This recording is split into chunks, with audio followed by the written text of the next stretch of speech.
Today is 5/14/21. 5/14/21. That is a Friday morning, and it is nice to have you back one more time. You already know who we're going to talk about.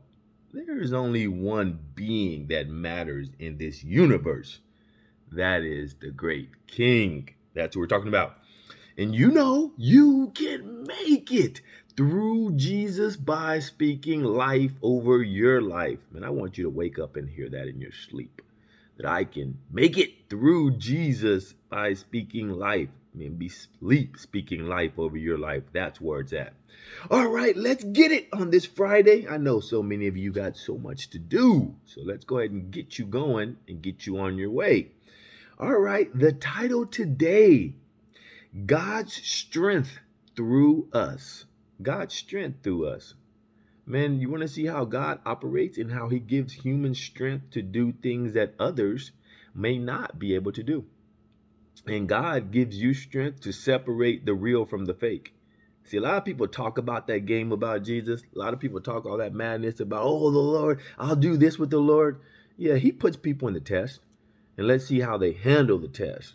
I'm going to show you some people that God used his strength through, and you will see how they handled what God allowed them to go through, and he gave them strength to handle it.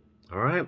First person we're going to start off with is Elijah. And we're going to look at 1 Kings 18. 1 Kings 18. There was a prophet in 1 Kings 18, and he had to stand against about 850 other people. So now let me ask you, if it was you against 850 other prophets, would you still stand tall for God? Would you still stand tall for God? And if you want to pick up how many people there were, look at 1 Kings 18 and verse 19. It tells you there was about 850 prophets going against one prophet. And the reason why they were going against those group of prophets going against one was the people were undecided. They didn't know if they wanted to serve God or if they wanted to serve the other gods, which were no gods at all. But the people were believing that the Baals were gods, but there was only one God. So Elijah called all the people together, and then you can read the story. I'm not going to tell you the story. You got to read it. 1 Kings 18. But he faced 850 prophets while they were calling on their gods, which were no gods at all. Elijah called on his God. And you know who showed up. You know who showed up. You call me, I come. That's what happened. So read that story in 1 Kings 18. You will see one man stand against 850, not even blinking, because he had the strength of God. And there's times in our lives where, see, here is where strength comes in from God. Remember when we talked about comfort zone and how there's times where when you want to see God do his great work, step out of comfort zone so you can see God really work? See, that takes the strength of God to step out of comfort zone. See, we're so used to being comfortable that when it comes to stepping out and having to go against the norms, we need God's strength for that, because most humans don't like standing alone. They like to stand with others because it makes them feel better. But when it comes to God, there are times that God says, if I am for you, I'm more than the whole world against you if they come against you. Elijah, 1 against 850. But he didn't blink. Why? Because he knew who his father was. So he didn't have to worry if there was 1,000,000. It didn't matter, because my God sent me to do this. That's where Elijah was. So you can read that story, 1 Kings 18. Read through it. You get a chance. 19 and 21 are the points that I was talking about. But read through the whole story. Very good story to read through, all right? The next one is going to be David. And that's in 1 Samuel 17. 1 Samuel 17, that's David. Now here's the strength of God again. Now there was a giant by the name of Goliath. He was huge. Read 1 Samuel 17. Read the whole thing. He was huge, man. He had an armor bearer. He had all these shields and stuff on him. And he would come out day in and day out and call out the army of Israel. And he would say, you know what? Bring one of your men. I will fight one of your men. If y'all win, our whole army will bow down to y'all. But you send one of your men. If I win, your whole army bows down to us.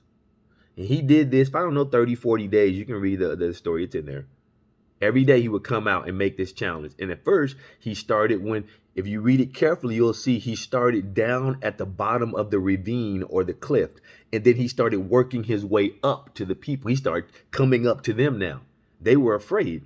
So one day, here's God in strength. So David wakes up one day and David's dad says to him, man, go take this food to your brothers there in the army. So David goes and takes food to his brothers, and he gets there, and his brothers are all rude, or his brother is rude to him for whatever reasons, because his brother's having his issues. But David overhears this giant talking junk. So David gets there right on time, because here's God. David gets there right on time, and this giant is talking junk. And David hears it. And David says, who is this cat talking towards my God? Let me get him. Let me at him, homie. So then everybody else was scared. David's like, man, let me at this homie. He gonna talk smack about my God. Let me at this homie. So then they told the king Saul, hey man, there's a man that wants to fight the giant. So then this man really was a boy. This man that was a boy came before the king, and the king said, hold up, who are you? You're a little boy, man. You can't fight this giant. David said, hold up, king. Let me tell you something, big homie. You wasn't there in verse 36 and 37 in 1 Samuel 17, 36 and 37. You wasn't there when the lion and the bear came and took these sheep from my father's pen, or wherever the sheep were at. I don't want to say pen, so please forgive me, but wherever the sheep was at. But God gave me the strength. I'm paraphrasing the story, you can read on your own. God gave me the strength to go after the lion and the bear. I got them both. I don't know how he did it one at a time, or if it was all different stories. I don't know. It's between David and God. But bottom line is, each one, David said, I went after, handled my business through God, and took care of the lion and the bear. This cat out on this field, he ain't going to be no different. Why? Because God gave David strength in a time where others were not there. So that when it was time for God to shine through David, there was no backing down. There was no curving in his vertebrae. That man came out and said, let me at him. While everybody else is sitting there scared, and these are grown men. But when David stepped in the arena, the whole air left. Why? Because God, he was in rarefied air. He walked on the arena. And even when he got on the battlefield, the giant was still talking junk. And David said, I'm going to finish you, big homie. Read the story. I'm going to cut your head off today. And this is a boy talking junk to a man that is a grown man that's standing like, 7, 8, 9 feet. And David handled him. It wasn't really David that handled him. It was God that handled him, but David stepped in the arena. And guess who was with him when he stepped in the arena? Because that's the strength of God. Doesn't matter who comes against you. Doesn't matter what stands against you. When the king is for you, they all fall. It's that simple. Doesn't matter what it is, how strong it is, how big and bad it thinks it is. It hasn't met the king. See, this is the strength of God. The strength of God. Last one. Joseph, Genesis 41, 4 through 16. Joseph, Genesis 41, 14 through 16. I said 4 through 16, but 14, excuse me. Genesis 41, 14 through 16. Let me hurry it up. In this story, Joseph was sold into slavery. I think it was in chapter 37. I think it was. I'm talking about 41 right now, but I think it's 37. Joseph was sold into slavery. Well, after being sold into slavery, he went to Potiphar's house, rose into the ranks of Potiphar's house. Only servant that we know that rose to power like that in Potiphar's house. Maybe other ones, but for the sake of the story. So then he did everything he wanted, but Potiphar's wife wanted to sleep with him. He didn't do it. He got thrown in prison, blamed for something he didn't do, was in the prison for over 2 years. And this is all after being sold into slavery. In the prison cell, guys had dreams. Joseph interpreted the dreams. The guy went back next to Pharaoh. Forgot Joseph was in prison. Pharaoh had a dream. The man remembered that Joseph was in prison. Pharaoh quickly called Joseph in front of him. Quick version of the whole thing. Now, as you are Joseph and you've been sold into slavery, you've been sent here wrongly, you've been accused wrongly, and then finally Pharaoh calls you and says, man, I hear you can interpret dreams. That's a quick version of the story. I hear you can interpret dreams. What would you do? Would you say, I've been waiting for you to call me, homie? One of your friends were in here. They said that you was going to get at me over 2 years ago. You still didn't get at me. No, I ain't finna interpret your dream, Pharaoh. Yeah, I can do it, but I ain't finna do it for you. You left me hanging, man. Or would you be like, yeah, I can do it. I'm a G. You didn't hear about me? Ask your big homie that's checking out your food. Ask him, can I interpret dreams? I done done it for him. I can do it for all y'all. You too, Pharaoh. What you want? Nah. Genesis 41. 14 through 16. We're going to end it right there. Genesis 41, 14 through 16. Listen what happened. So Pharaoh sent for Joseph, and he was quickly brought from the dungeons. When he shaved and changed his clothes, he came before Pharaoh. So he hadn't done all that, because hey, when you stand before Pharaoh, you better get your game up. All right. So then what happened next? Pharaoh says to Joseph, I had a dream and no one can interpret it. But I have heard it said of you that when you hear a dream, you can interpret it. Here comes true strength of a human. You want to see strength in action? Here it is. Here's strength in action through God. Check this out. Here is Joseph's next words. I can't do it. Now, we know Joseph has the ability to interpret dreams. We saw that in chapter 40. Read it. He said, I can't do it. Joseph replied to Pharaoh, but God will give Pharaoh the answers he desires.